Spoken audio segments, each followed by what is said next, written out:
Assalamualaikum warahmatullahi wabarakatuh. Saya Yolanda Suci Yulianti, NIM B1123039, Prodi Ilmu Pemerintahan, jurusan Ilmu Sosial dan Ilmu Politik, Fakultas Hukum Universitas Jambi. Di sini pada mata kuliah Advokasi Kebijakan, saya akan membahas terkait salah satu kebijakan pemerintah, yaitu kebijakan Work from Home atau WFH bagi aparatur sipil negara atau ASN yang diterapkan berdasarkan Surat Edaran Menteri Pendayaan Aparatur Negara dan Reformasi Birokrasi Nomor 3 Tahun 2026 mengatur pelaksanaan tugas kedinasan ASN di instansi pemerintah dengan sistem kerja fleksibel. ASN akan bekerja di kantor selama 4 hari kerja, Senin hingga Kamis, dan bekerja dari rumah atau WFH pada hari Jumat. Kebijakan ini mulai berlaku pada tanggal 1 April tahun 2026 dan diterapkan di seluruh instansi pemerintahan di Indonesia. Adapun tujuan utama dari kebijakan ini yaitu yang pertama, efisiensi anggaran dan energi. Salah satu tujuan utama dari kebijakan ini adalah untuk mengurangi biaya operasional kantor seperti pengeluaran listrik dan air yang biasa digunakan di kantor. Dengan ASN yang bekerja dari rumah pada hari Jumat, pengurangan konsumsi energi di kantor dapat terjadi secara signifikan, membantu penghematan biaya negara. Lalu yang kedua, fleksibilitas kerja. Memberikan ASN fleksibilitas waktu untuk mengatur pekerjaan mereka di rumah pada hari Jumat.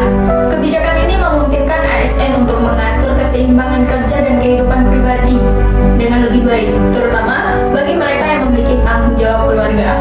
Lalu yang terakhir, peningkatan kinerja. Kebijakan ini menekankan pada hasil kerja atau output daripada lokasi kerja. Hal ini diharapkan dapat meningkatkan kinerja ASN karena mereka lebih difokuskan pada pencapaian tugas, bukan sekadar kehadiran fisik di kantor. Lalu apa kelebihan dari kebijakan ini? Yang pertama, penghematan biaya. Kebijakan ini mengurangi pengeluaran rutin kantor seperti listrik, air, dan transportasi.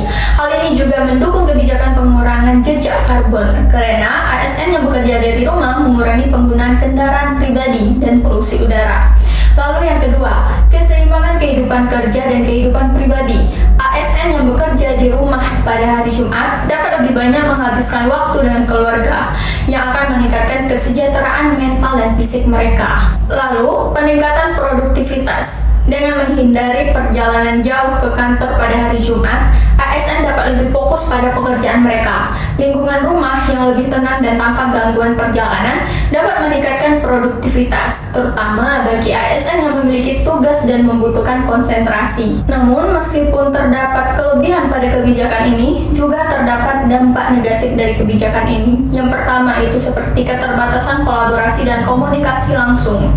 Nah, salah satu tantangan utama dari kebijakan WFH ini adalah berkurangnya interaksi langsung antar ASN, terutama yang bekerja dalam tim. Beberapa pekerjaan yang memerlukan kolaborasi intensif dan interaksi langsung akan berdampak. Lalu yang kedua, layanan publik terganggu. ASN yang bekerja di bidang pelayanan publik seperti administrasi kependudukan, pelayanan kesehatan, atau pelayanan izin usaha akan kesulitan dapat memberikan layanan langsung kepada masyarakat pada hari Jumat. Masyarakat yang membutuhkan pengurusan dokumen atau layanan tertentu bisa mengalami keterlambatan atau kendala. Lalu, penurunan produktivitas bagi ASN yang tidak memiliki fasilitas kerja yang mendukung di rumah.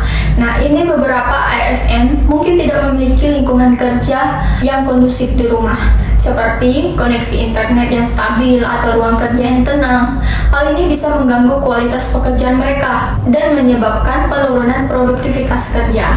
Selanjutnya, di sisi positif, kebijakan WFH untuk ASN ini adalah langkah modern yang mendukung transformasi budaya kerja berbasis hasil, tidak hanya lokasi kerja. Dengan memberikan fleksibilitas kepada ASN, pemerintah mengakomodasi perubahan zaman dan meningkatkan kesejahteraan ASN. Selain itu, penghematan biaya dan pengurangan jejak karbon mendukung agenda pemerintah dalam pengelolaan keuangan negara yang lebih efisien dan berkelanjutan.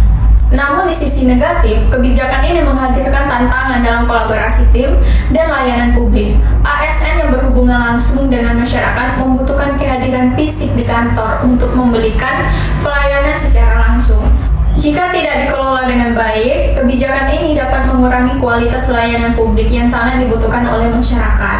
Lalu, ada pun beberapa rekomendasi terkait kebijakan ini. Yang pertama, evaluasi secara berkala. Pemerintah harus melakukan evaluasi terhadap dampak kebijakan ini, terutama terkait penurunan kualitas layanan publik dan penurunan produktivitas di beberapa unit yang mengharuskan kolaborasi langsung. Evaluasi ini penting untuk melihat apakah kebijakan ini benar-benar meningkatkan kinerja ASN tanpa mengganggu pelayanan publik. Lalu yang kedua, pengaturan fleksibilitas untuk unit pelayanan publik. ASN yang bekerja di unit pelayanan publik seperti administrasi, kesehatan, dan izin usaha perlu diberikan pengaturan jadwal bergilir untuk tetap melayani masyarakat di kantor pada hari Jumat. Dengan demikian, pelayanan kepada masyarakat tetap terjamin tanpa mengurangi manfaat fleksibilitas bagi ASN. Lalu yang ketiga, peningkatan infrastruktur dan pelatihan. Pemerintah perlu meningkatkan infrastruktur kerja jarak jauh, seperti penyediaan perangkat yang memadai dan koneksi internet yang cepat, agar ASN dapat bekerja dari rumah dengan efektif. Berdasarkan penjelasan tersebut, dapat saya simpulkan di sini bahwa kebijakan WFH bagi ASN yang diatur dalam Surat Edaran Menteri Pendayagunaan Aparatur Negara dan Reformasi Birokrasi Nomor 3 Tahun 2026 merupakan langkah penting untuk menciptakan lingkungan kerja yang lebih fleksibel dan efisien.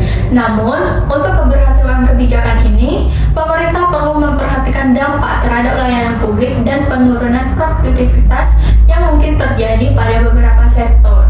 Dengan pengaturan yang tepat dan evaluasi berkala, kebijakan ini dapat memberikan manfaat yang optimal bagi ASN dan masyarakat. Sekian, terima kasih. Wassalamualaikum warahmatullahi wabarakatuh.